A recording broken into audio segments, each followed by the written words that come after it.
Attention, les opinions que vous allez entendre dans ce podcast sont le fruit d'une intense réflexion, mais d'absolument aucune recherche concrète, comme toute émission de débat divertissement qui se respecte. Si vous pensez que Mythe l'imitator, c'est probablement vrai. Si vous voulez vous en plaindre, je suis sûr que vous savez déjà comment vous y prendre. Tut tut, les rageux.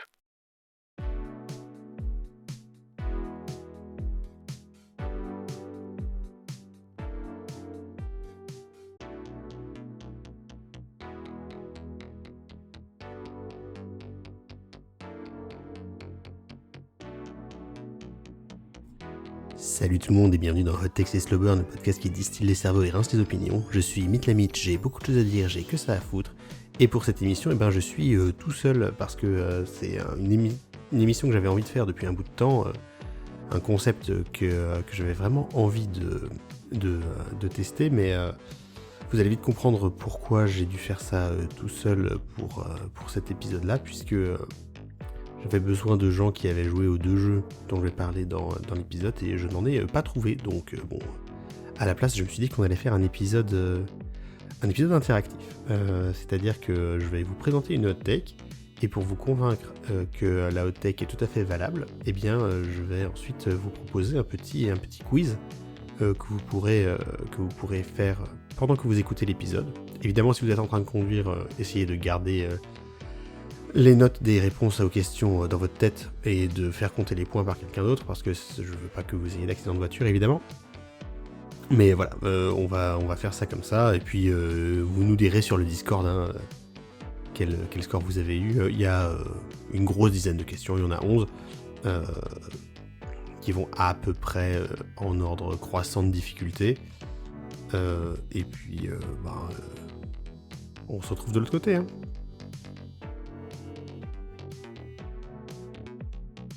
L'été dernier, il y a la Switch 2 qui est sortie, d'abord avec Mario Kart World. On va pas parler de Mario Kart World, le jeu est ce qu'il est, c'est un Mario Kart, voilà, j'ai pas grand chose à dire dessus, mais plus tard au mois de juillet 2025, il y a eu la sortie de Donkey Kong Bonanza, qui était donc un jeu que j'attendais beaucoup parce que la perspective de pouvoir casser l'environnement à volonté, je me demandais comment ça allait donner un jeu de plateforme et j'ai vraiment pas été déçu du voyage. Je trouve que Donkey Kong Bonanza est un jeu assez exceptionnel. Si vous avez une Switch 2, je vous recommande vraiment de l'essayer. C'est hyper agréable de manier le personnage. Le jeu regorge d'idées. On a des nouvelles découvertes, des nouvelles mécaniques, des nouvelles interactions à chaque niveau. Et au bout d'un moment, on se dit, là, ça va, on a vu tout ce qu'il y avait à voir. Et non, ça continue, il y a toujours de nouvelles idées. Leur implémentation est toujours super intéressante. Ça fait vraiment se poser des questions sur comment on va avancer. Parce que même si on peut quasiment tout grimper et quasiment tout détruire, il y a des moments où c'est pas comme ça qu'on est censé avancer dans le jeu. Donc il faut trouver d'autres méthodes pour arriver au bout. Et c'est toujours hyper gratifiant. Hyper intéressant. Le post-game perd un petit peu en fraîcheur, je trouve, mais vraiment sur la toute fin, c'est-à-dire que à un moment, on essaie de vraiment raser le décor pour trouver les dernières grosses bananes, un petit peu en façon complétionniste, comme avec les Mario en 3D. Bon, ça c'est pas la partie la plus intéressante du jeu, mais c'est assez secondaire par rapport à la qualité de l'expérience qu'on a eue jusque-là, donc c'est pas très grave, et je pense que ça vaut vraiment le coup. J'ai pas essayé le DLC, il y a des gens qui disent qu'il est sympa, il y a des gens qui disent que c'est un peu cher pour un mode roguelike qui est pas complètement adapté à ce qu'on essaie de faire dans le jeu, donc je vais pas me prononcer plus que ça là-dessus, mais un truc qui m'est venu à l'esprit en fait, et ça va être ma hot take pour l'épisode, et donc on pourra ensuite voir à quel point elle est valable avec le petit quiz, c'est que Donkey Kong Bonanza, plus j'y ai joué, et plus ça m'a fait penser à un autre jeu qui a priori est pas pas beaucoup de rapport avec Donkey Kong. Moi je pense que Donkey Kong Bonanza, c'est le Devil May Cry 5 de la Switch 2. le Devil May Cry 5 de Donkey Kong, le Devil May Cry 5 de Nintendo. Et alors c'est amusant parce qu'il y a eu des rumeurs récemment en mars 2026 que justement Devil May Cry 5 allait être porté sur Switch 2, donc on verra ce qu'il en est plus tard, et ça veut dire qu'il y aura il y aura 2 Devil May Cry 5 sur Switch 2, il y aura Donkey Kong Bonanza et le véritable Devil May Cry 5. Mais la raison pour laquelle je pense que c'est le Devil May Cry 5 de Nintendo, c'est pas parce que le jeu prend des risques avec une vieille franchise et en sort un jeu qui est tout neuf. Non, Donkey Kong Bonanza a vraiment beaucoup de points communs vraiment troublants avec Devil May Cry 5. Donc ça, pour vous en convaincre, eh bien, il va falloir qu'on fasse le quiz. Donc je vous dis, on commence avec des questions pas trop difficiles, et puis au fur et à mesure, la difficulté va augmenter, mais vous inquiétez pas. Moi j'ai confiance en vous, je suis sûr que vous allez réussir à avoir un score parfait.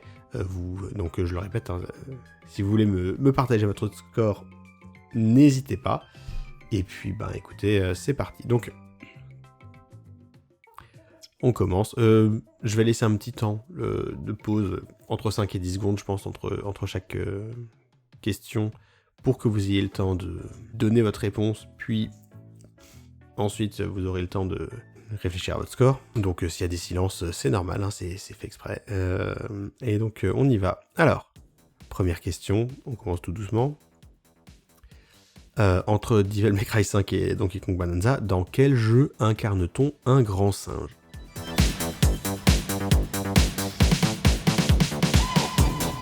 Oui, donc là, c'était assez facile, hein, le jeu dans lequel on incarne un grand singe, c'est Donkey Kong Bonanza, c'est le personnage titre, hein, Donkey Kong, même si les hybrides humains et démons qu'on joue dans les Devil May Cry sont à peu près des hominidés, ça ne veut pas dire que ils sont forcément classés dans les grands singes, surtout selon vos propres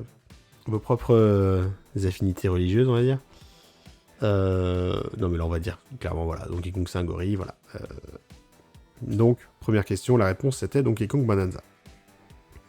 Donc ça va nous permettre de passer à la deuxième question, on est toujours sur du très facile. Alors deuxième question, dans quel jeu entre Devil May Cry 5 et Donkey Kong Bonanza utilise-t-on une grosse épée ?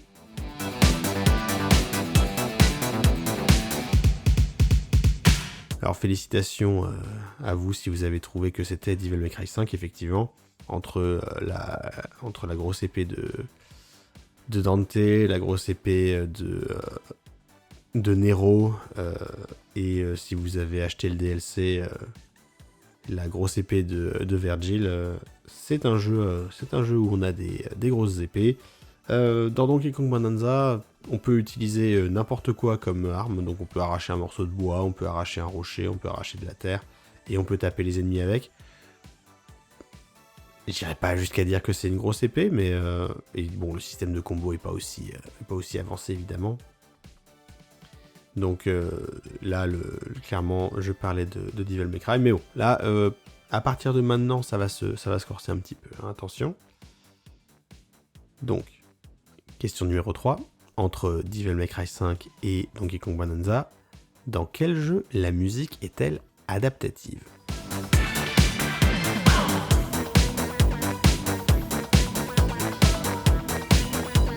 Voilà, là ça se complique un petit peu, surtout si vous avez joué aux deux. La musique est adaptative dans Devil May Cry 5, puisque selon la qualité de vos combos et la valeur de votre score, il va y avoir de plus en plus d'éléments de la musique qui vont s'empiler. On a d'abord juste une ligne de basse et des percussions, puis ensuite on a les instruments, et quand on a vraiment un très très bon score, on a le chant qui se rajoute. Donc ça c'est assez agréable en jeu, c'est assez bien fait, c'est très dynamique. Les morceaux sont bien adaptés à la personnalité des personnages, donc il y a une bonne alchimie qui se passe. Alors il y a quelque chose de cet ordre-là qui se passe aussi dans Donkey Kong Bonanza, hein, puisque les différentes transformations Bonanza sont accompagnées chacune de leur propre thème musical, et en en post-game, il y a des épreuves basées sur ces transformations Bonanza, où on retrouve cette idée d'avoir la musique découpée avec d'abord la ligne de basse et les percussions, puis on rajoute les instruments, et puis on a le chant à la fin. Bon, c'est un peu des spoilers, mais bon, c'est pas des spoilers très très graves pour l'instant. Il y aura des spoilers un peu plus graves plus tard. On va dire que c'est votre avertissement pour les spoilers que je fais maintenant. Ça va spoiler assez sec sur les dernières questions.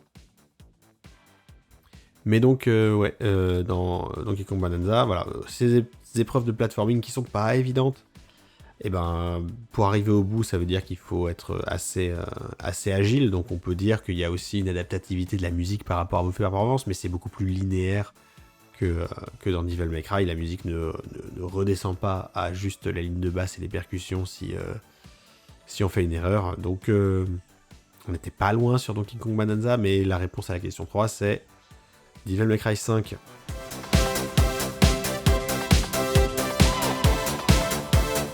Voilà, donc là on va pouvoir passer à la quatrième question. Quatrième question, entre Devil May Cry 5 et Donkey Kong Bonanza, dans quel jeu les ennemis sont-ils des monstruosités infernales ?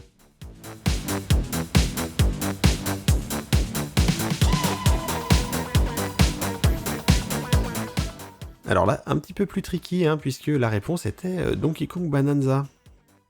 Alors, pour les gens qui ne savent pas, dans Devil May Cry, bon, voilà, on affronte des démons. Bon, voilà, c'est des démons, quoi. Donc, bon, ils sont monstrueux et ils viennent des enfers. Mais je trouve que dans Donkey Kong Bonanza, les ennemis, il y a un côté vraiment malsain et en décalage avec le reste de ce que le jeu offre. Parce que pendant quasiment tout le jeu, les ennemis, ce sont des espèces de squelettes dorés de crocodiles recouverts de matériaux divers et variés. Donc ils peuvent être couverts de roches, ils peuvent être couverts de béton armé, ils peuvent être couverts de pointes, ils peuvent être couverts de lave, et il faut trouver différents moyens de les vaincre. Mais c'est pas gore, mais c'est bizarre de voir tous ces squelettes dorés se battre contre ce personnage super cartoonesque de Donkey Kong et Pauline qui est toute mignonne. Alors que bon, les chasseurs de démons dans Devil May Cry 5, ils sont un peu plus edgy, ils sont un peu plus badass si on veut, un peu plus endurcis. Donc ça pose pas de problème pour eux d'affronter tous ces démons de l'enfer. Alors que bon, Donkey Kong jusque là, il se battait contre des trucs un peu chelous quand même dans Donkey Kong Country Returns, puisqu'il se battait contre des instruments de musique vivants. Mais sinon, il se battait essentiellement contre des animaux, des crocodiles, des vautours, des castors, des pingouins, dans Donkey Kong Tropical Freeze. Et ben du coup, là, c'était un petit peu un piège, mais les monstruosités infernales, c'était dans Donkey Kong Bonanza.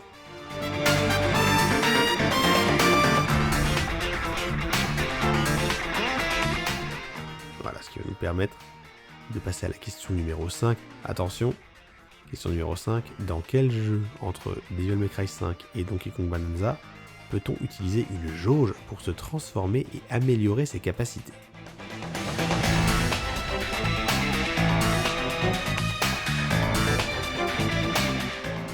Eh bien, la réponse à cette question était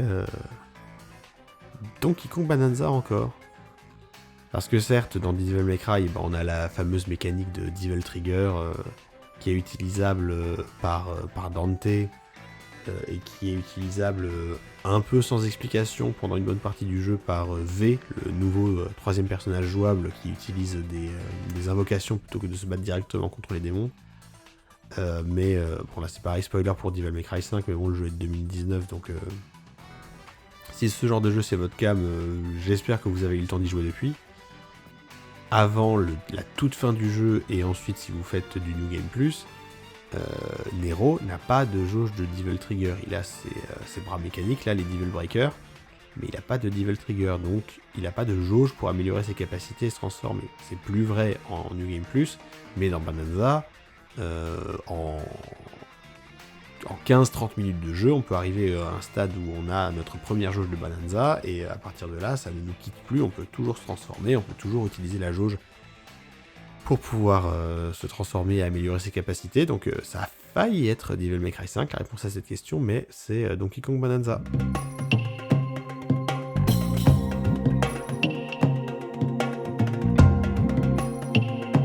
Alors, on va pouvoir passer à la question numéro 6. J'espère que vous avez bien noté vos scores jusque-là. Attention, question numéro 6. Dans quel jeu voit-on un personnage perché sur l'épaule d'un personnage plus gros ?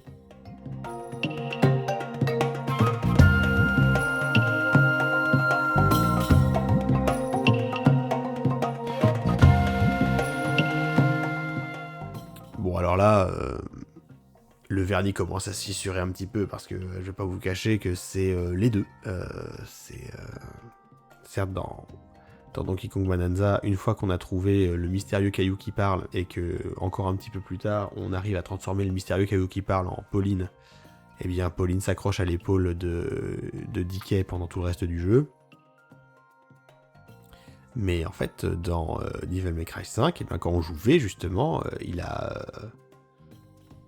3 invocations. Il a Shadow, la panthère, il a Griffon, le corbeau, et il a Nightmare, le gros machin avec des bras qui peut tout casser avec son gros laser. Et une des attaques qu'on peut utiliser avec V quand on invoque Nightmare, qui est d'ailleurs sa capacité Devil Trigger, eh ben, c'est de pouvoir monter sur son épaule pour pouvoir le contrôler. Donc, ce visuel d'un personnage plus petit perché sur l'épaule d'un personnage plus gros, eh ben, c'est un visuel qui est assez frappant dans les deux jeux. Puisqu'il y a quand même pas mal de niveaux avec V, et puis on peut faire ensuite le Bloody Palace avec V, tout ça. Donc, c'est un peu les deux.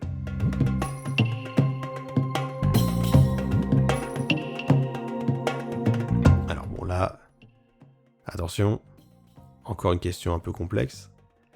Question numéro 7. Entre Devil May Cry 5 et Donkey Kong Bonanza, dans quel jeu un personnage féminin avec des cheveux bouclés et des taches de rousseur utilise ses capacités personnelles pour renforcer un personnage jouable?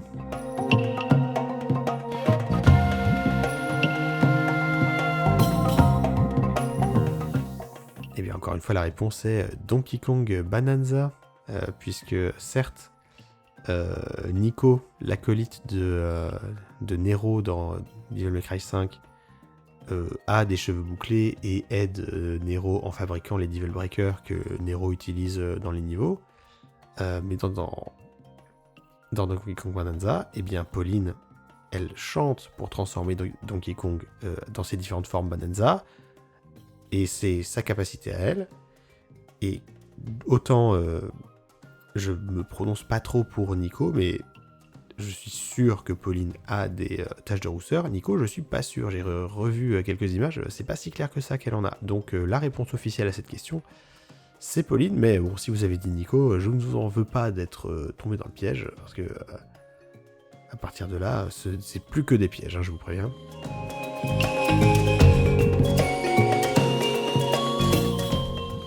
Voilà, donc on va pouvoir passer à la question numéro 8. Entre Devil May Cry 5 et Donkey Kong Bonanza, dans quel jeu la progression entre les niveaux est basée sur un changement d'altitude?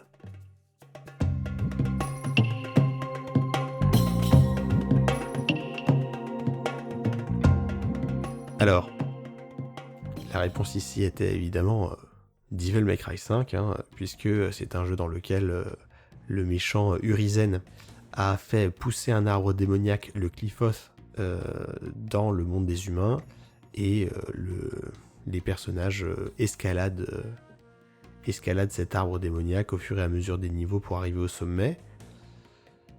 Si vous avez répondu Donkey Kong Bonanza, vous n'étiez pas si loin que ça de la vérité, puisque la progression entre les niveaux dans Donkey Kong Bonanza se fait en couches successives, de plus en plus profond sous la Terre, jusqu'à arriver au centre de la planète. Sauf que voilà, c'est pas un changement vraiment d'altitude, c'est plutôt un changement de profondeur. Donc, à cause du mot altitude, la réponse à cette question était Devil May Cry 5. J'espère que vous comptez bien vos points.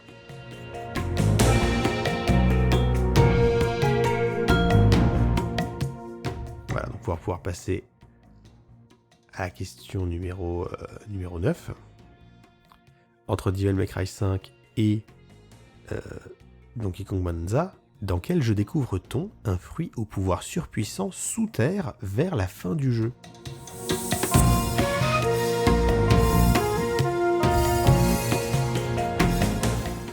Alors, si vous êtes adepte du contre-pied et que vous avez l'œil ou l'oreille aiguisée face au piège, vous n'êtes pas tombé dans ce piège, effectivement la réponse était Devil May Cry 5.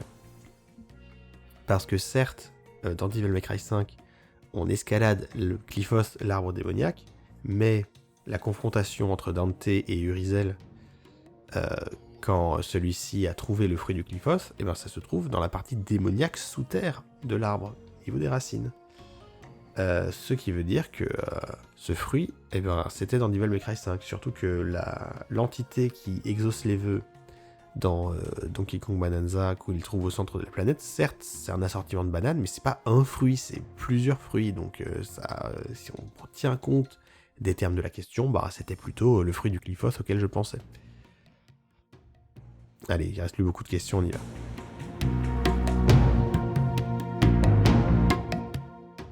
Voilà, alors question numéro 10, c'était censé être la dernière question, ça va être l'avant-dernière, c'est pas grave.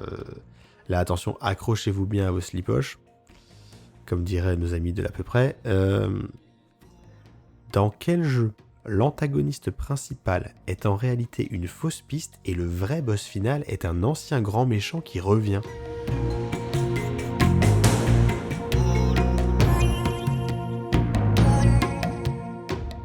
Eh bien, la bonne réponse était Donkey Kong Bonanza, évidemment, puisque dans Donkey Kong Bonanza, on se bat pendant tout le jeu contre Void Kong, qui est un singe capitaliste qui veut exploiter les ressources du sous-sol pour faire fructifier sa compagnie minière Void Company.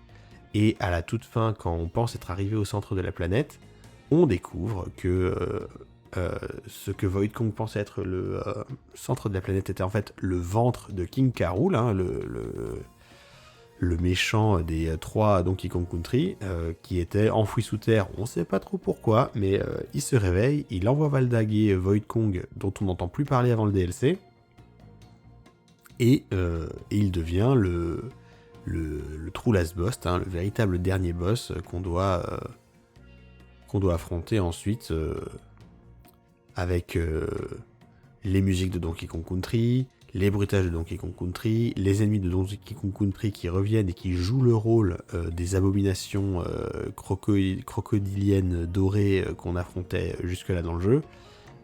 C'est un twist assez sympa, je trouve, surtout que bon, je l'avais pas trop vu venir, dans la mesure où Donkey Kong Country Returns et Donkey Kong Country Tropical Freeze n'avaient pas du tout de mention des Kremlings ou de King K. Rool, donc c'était vraiment une bonne surprise. Si vous avez répondu Devil May Cry 5, je comprends. C'est vrai que on découvre dans les dernières missions du jeu qu'en fait Urizen n'est pas du tout un nouveau démon, c'est la portion démoniaque de Virgil qui a séparé son corps en deux avec Yamato, son épée, pour créer V, qui est sa partie humaine, et Urizen qui est sa partie démoniaque. Les deux parties refusionnent après la défaite d'Urizen contre Dante, et ça fait apparaître Virgil, qui est le véritable dernier boss du jeu. Le truc, c'est que si vous réécoutez le Hot Text et Slow Burn en 2 parties que j'avais fait avec Paul dans une ancienne saison, j'y avais dit qu'un truc qui me dérange avec les Devil May Cry, c'est que ça finit toujours par retourner autour de Sparda et de Virgil, et qu'il est toujours un peu là, quoi. À part dans Devil May Cry 2, et il y a de bonnes raisons qu'il soit pas là, bah, il est toujours un peu là. Nello Angelo dans Devil May Cry 1, la naissance de la haine entre Virgil et Dante dans Devil May Cry 3, le fait qu'il y a Yamato qui est l'arme de Virgil dans Devil May Cry 4, on découvre dans Devil May Cry 5 que Nero, qui est le personnage jouable de Devil May Cry 4, est le fils de Virgil. Ça fait beaucoup. Là, il revient carrément. C'est pas autant une surprise que King K. Rool qui revient dans Donkey Kong Bonanza, où là, c'était vraiment un moment joyeux, j'ai envie de dire, voilà. Non pas que j'ai pas aimé la séquence de fin de Devil May Cry 5, mais je l'avais vu venir de beaucoup plus loin. Donc la réponse à cette question 10, c'est Donkey Kong Bonanza. Vous pouvez compter vos points, il reste une question bonus, et on y va.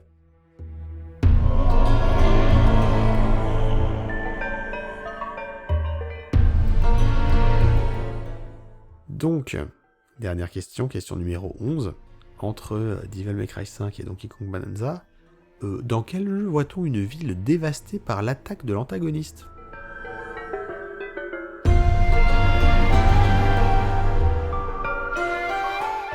Bon, alors là, j'ai pas pu trancher entre les deux jeux, donc désolé. La réponse c'était les deux, puisque au début, quand on commence à jouer à Devil May Cry 5, on voit la ville de Redgrave City dévastée par le Cliffos.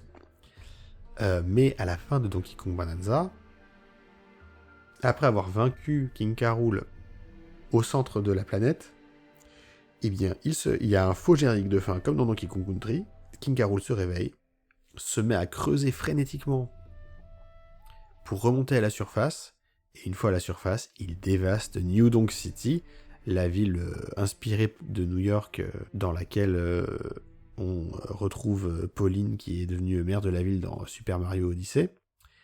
Et là, il a utilisé les pouvoirs des bananes pour noyer la ville dans un magma de purée de bananes pourries. Donc là, bon, j'ai vraiment pas pu trancher. Hein. C'est les deux. Voilà, vous allez pouvoir compter vos points. N'oubliez pas de nous dire combien vous avez eu, évidemment, sur le Discord. Ne trichez pas, parce que moi, je me suis vraiment donné du mal pour créer ce questionnaire. J'aimerais que vous soyez respectueuses et respectueux de mon travail, donc ne trichez pas, s'il vous plaît. Voilà.